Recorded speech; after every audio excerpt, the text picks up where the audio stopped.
Hello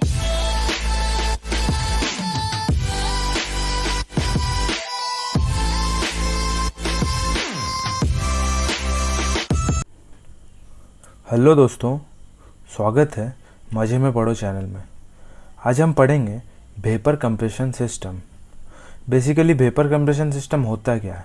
ये refrigeration का एक पार्ट है जिसमें कि हम लोग चीज़ों का टेम्परेचर कम करते हैं, तो उसमें ये साइकिल यूज़ होता है। नॉर्मल रेफ्रिजरेशन में ही सोच लो आप लोग, ठीक है। ये शिप्स में भी यूज़ होता है, शिप्स के रेफ्रिजरेशन यूनिट में। तो आइए देखते हैं ये कैसे काम करता है। तो चलिए शुरू करते हैं। ये आपको दिख रहा होगा, ये एक वेपर रेफ्रिजरेशन साइकिल है, ठीक है। इसमें ये कंप्रेसर है, ये कंप्रेसर है, ये आपका इवेपोरेटर है, ये थ्रॉटलिंग वाल्व है, ये आपका कंडेंसर है, ठीक है। इसको मैं बताता हूँ, पूरा एक्सप्लेन करता हूँ इसका प्रोसेस कैसे काम करता है। चलिए शुरू करते हैं।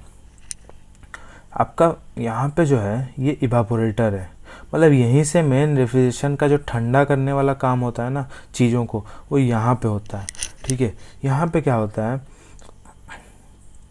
रेफ्रिजरेंट जो है वो जो जिस चीज़ को ठंडा करना है, जो भी सामान उसमें होगा उसका हीट को ले लेता है और इवापोरेट हो जाता है, ठीक है। और उसका हीट लेने के बाद वो चीज़ ठंडा हो जाता है, तो उसको रेफ्रिजरेट हो जाता है, मतलब वो ठंडा हो जाता है, ठीक है।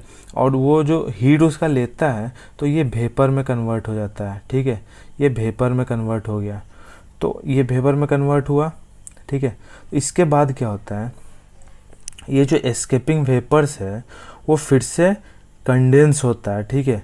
कंप्रेसर से होते हुए ये एस्केपिंग वेपर है, यहाँ से निकला, यहाँ कंप्रेसर में गया। कंप्रेसर में क्यों गया? वो थोड़ा कंप्रेस करता है, उसका प्रेशर बढ़ाता है कंडेंस होने के लिए, ठीक है। थोड़ा कंप्रेस हुआ, हीट टेम्परेचर बढ़ा, उसके बाद कंप्रेसर से निकलने के बाद वो कंडेंसर में जाता है, फिर ठंडा हो गया तो वेपर है, तो वो लिक्विड फॉर्म में चेंज करता है, ठीक है, कंडेंसर।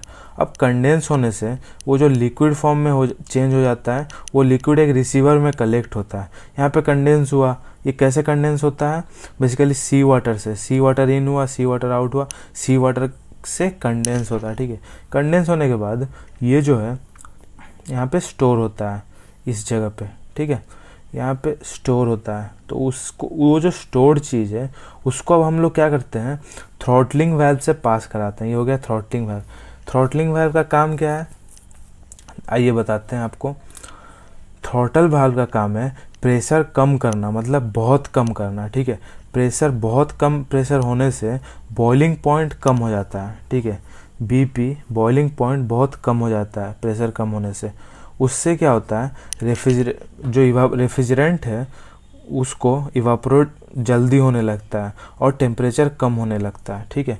बॉइलिंग पॉइंट, जैसे कि प्रेशर बहुत कम हुआ तो बॉइलिंग पॉइंट कम हुआ, बॉइलिंग पॉइंट कम होने से क्या होगा, जल्दी इवापोरेट करेगा, ठीक है।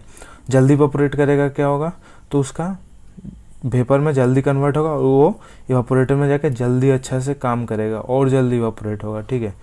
तो ये था बेसिक सा प्रिंसिपल, ठीक है। इसमें कुछ नहीं है, यहाँ पे बस ये साइकिल घूमते रहता है ऐसे में, ठीक है। तो रेफ्रिजरेशन होते रहता है, ठीक है। बहुत जगह टेम्परेचर कंट्रोल करने के लिए हम लोग थर्मोस्टेट लगाते हैं, जहाँ पे जितना मान लो 12 डिग्री सेल्सियस, 12 बोल रहा हूँ मैं, और कम, -12 डिग्री सेल्सियस में अगर सेट किया रहेगा, उससे कम हुआ तो ऑटो कट हो जाएगा, ठीक है। और उससे ज़्यादा हुआ, मतलब कि जैसे -8 मान लो, ठीक है, -8 हुआ तो फिर चलने लगेगा। जैसे उसमें सेट किया रहता है कि -8 से -12 के बीच में वैरी करना चाहिए, तो उससे ऑटो कट ये सब लगा रहता है, ऑटोमेटिक कंट्रोल रहता है, ठीक है। इसमें हम लोग लिक्विफाइड CO2 भी यूज़ कर सकते हैं, बहुत सारा, उसके साथ बहुत सारा कंपैटिबल रेफ्रिजरेंट भी रहता है, ठीक है। अब आइए देखते हैं रेफ्रिजरेंट का जो है उसका मतलब प्रॉपर्टीज़ कैसा होना चाहिए, ठीक है। उसका बॉइलिंग पॉइंट लो होना चाहिए ताकि जल्दी इवापोरेट हो सके और जल्दी ठंडा हो सके, ठीक है।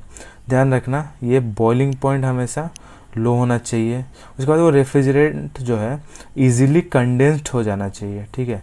रेफ्रिजरेंट इजीली कंडेंस, मतलब कंडेंसर में डाले तो एकदम आसानी से कंडेंस्ड हो जाना चाहिए। उसका स्पेसिफिक एंथैल्पी ऑफ वेपोराइजेशन, मतलब लैटेंट हीट रेफ्रिजरेशन का हाई होना चाहिए। हाई क्यों होना चाहिए?